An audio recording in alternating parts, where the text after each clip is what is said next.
Hello, all. My name is Nijiama Smalls, and I am the author of The Black Girl's Guide to Healing Emotional Wounds.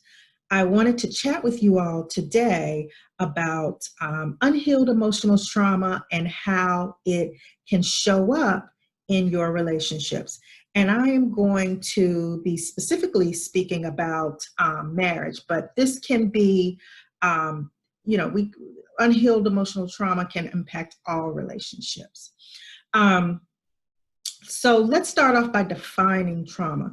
Trauma is basically any event in your life that your brain encodes as traumatic. So it can be a car accident, it can be poverty, it can be the absence of a parent growing up, it can be sexual assault, sexual abuse, death of a loved one, any of those, anything that your brain has decided this is traumatic, is basically trauma. Okay. And so one of the things is when my husband and we've been married 14 years this year. And when we were preparing to get married, I honestly thought that everything was going to work out fine. I felt like we had prayed about it. We had went to premarital counseling. We had our finances together. So I thought everything would work out well. But the one area we both failed to work on was us emotionally. So we both brought emotional wounds, unhealed emotional wounds into our situation. And so they impacted us. Our first 1 to 3 years were a nightmare because of our wounds that we hadn't worked on.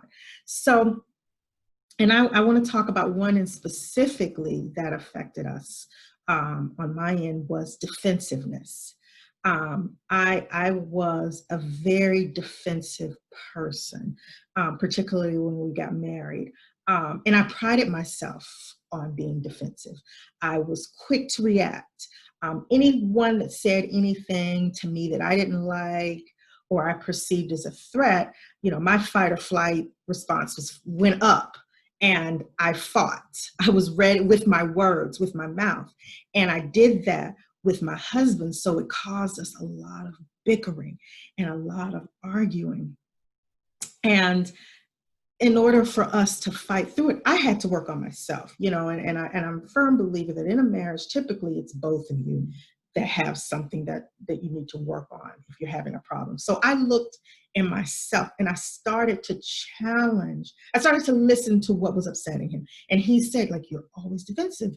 He was like, when I say something to you, I'm afraid you're always going to react. And so I listened to him first, and then I started paying attention to when I were to react. And so when I would react to the things that he was saying to me or doing, I started to challenge the thought behind why I was reacting. Because as we all know, that our thoughts impact our emotions, which impact our actions. And so just paying close attention to that, I began to realize that most of that had came from some of the toxic relationships that I had been in the past. And ladies, let me tell you, I know the saying is true, we have to kiss a few frogs to get to our prince.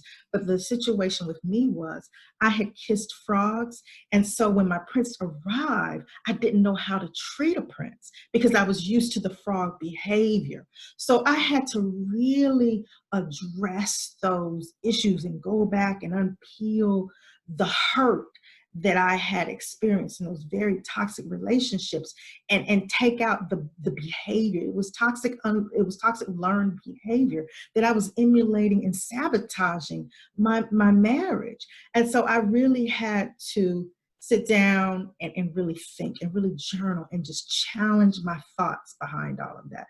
So I'm going to present the same challenge to you. If you are dealing with being very defensive, if you're quick to react, quick to pop off, quick to give somebody a piece of your mind when someone says you're something that you don't like or you don't agree with. That doesn't always have to be our response. That's a toxic learned behavior, ladies and gentlemen as well, if you're listening. That's a toxic learned behavior.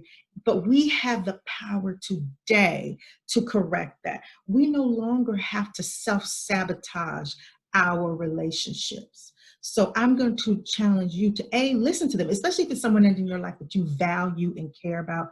Hear them out. Hear them out. Calm yourself. I always stay in a relaxed body when I'm talking to my husband.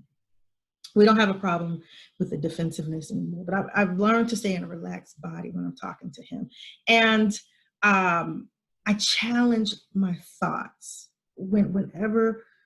It's always the thought that's behind the action. So challenge even the smallest thought and trace that thought back to see where it's coming from, because it could be some toxic unlearned behavior.